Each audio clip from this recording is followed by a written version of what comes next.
What's up, YouTube? Welcome back to the Wallet Monkey channel, where we give you all the credit intel you need to grow your wallet. Today, we're gonna cover American Express and 3 quick updates. I'm gonna share with you 2 of the easiest ways into the ecosystem, one on a personal side, one on a business side, and then we're gonna talk about a huge, important, possible update that you need to know about. So, we've been covering Amex a lot on this channel. We've talked about this before, and now we're starting to see once again within the Discord community just how powerful this is, because as I'm shooting this video, I think there was just 2 people within the last 24 hours both report on the same thing.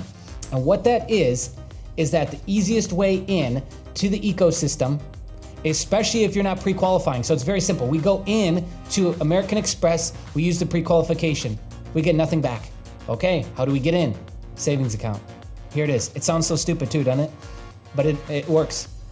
So get their personal high interest savings account and get started with that relationship. Once again, here we are, building relationships, showing that we can be trusted, opening up and completing transactions with an institution we want to do business with, and guess what? They reward you for it.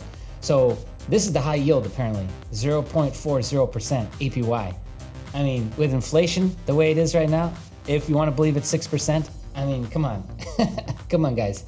Anyway, it doesn't matter. Who cares about the APY? We're not doing it for that. We're doing it to open up the relationship. So let me share this one with you. First off, okay, so he applied, this is someone in the community. They applied for Amex a few months back and were denied. So they didn't even try to pre-qual. Maybe they did and they just ended up applying anyways, I'm not sure. And then they were denied, right? So they opened up the savings account, made a few deposits, and then today, bam.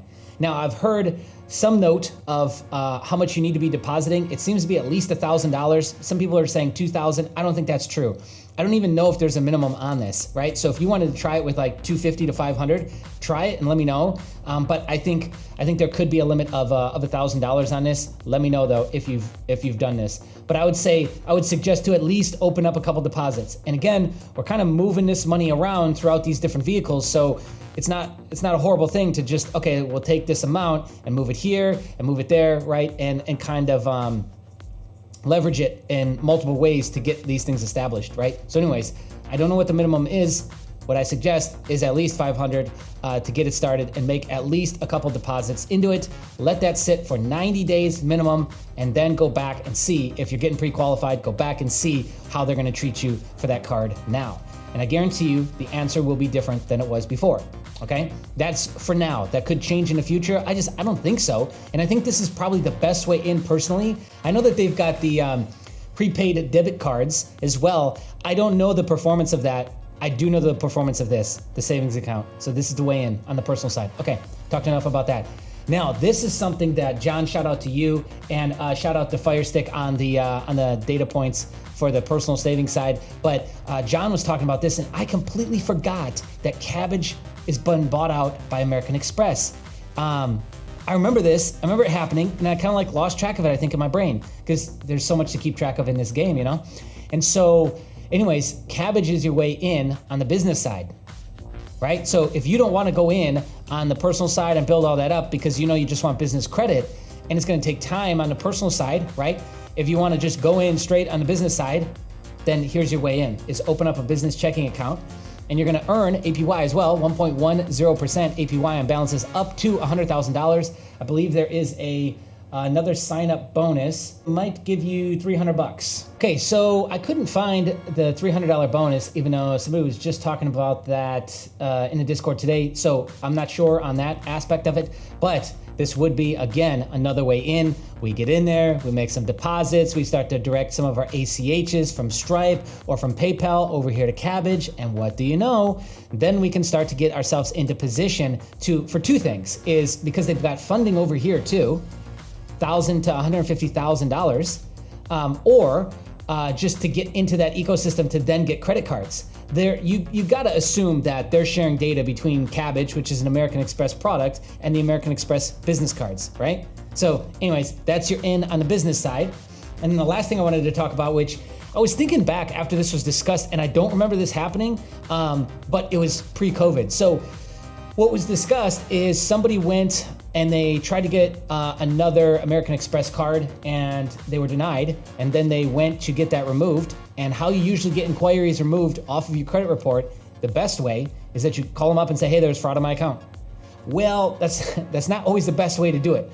So what happened was somebody had 6 accounts, and I've heard of this happening, but at not this high of a level. Somebody had 6 accounts shut down immediately, basically. So as soon as they called in and said, hey, this is fraud, American Express said, oh, okay, you want to play that game? Shut down all the accounts that was associated with that guy's name.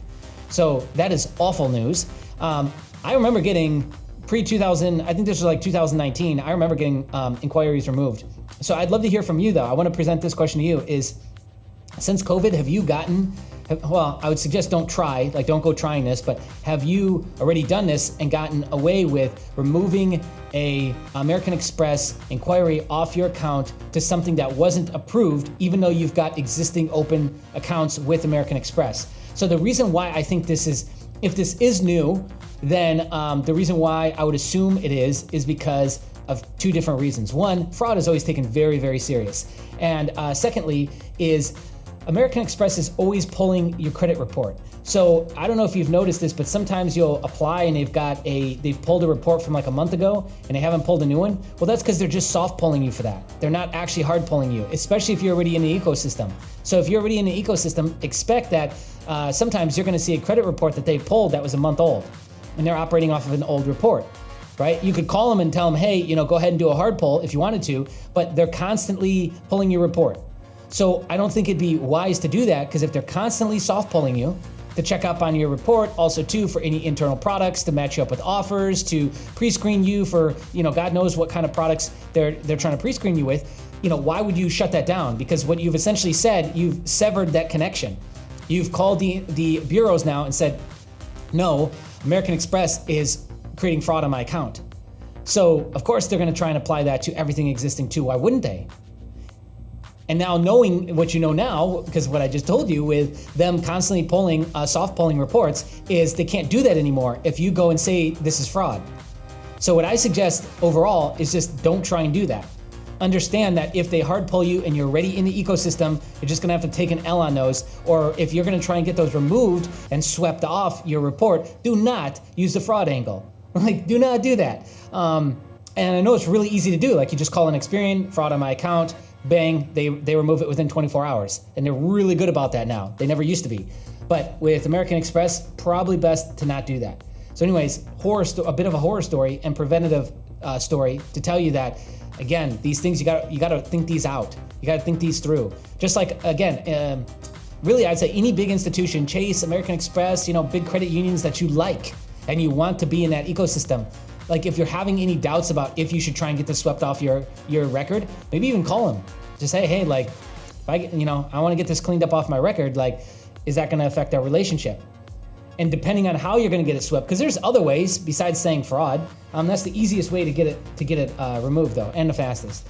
But yeah, I would just say probably think again about that, and before you go doing it, because that could lead to them shutting down all your accounts. I mean, 6 accounts. Can you imagine that? That's rough, man. And from what they were saying was they were blacklisted for a year after that. So you can't get any new accounts for a year after that, which I don't know if that's true. I would probably go and immediately try the savings account trick and see if I can get right back into the ecosystem. But you would know really fast, like you try to open up that savings account and they deny you or shut down the account right away, you know that you're blacklisted or bucketed for however long. And in this case, they said it would be 12 months. So anyways, that's all I got for you. Hopefully this helps you out. Hopefully this helps you better understand where you are and how to position yourself in this game, in this crazy credit game. But yeah, if you've got something to add to the conversation, comment below. You just want to help us with the algorithms, please and thank you. The like button is also there for you. And if you're brand new here and still haven't subscribed, this takes a second. Red button, subscribe, hit the bell notification so that you don't miss out on any future videos. Thank you so much for watching, and we'll see you again real soon in another video.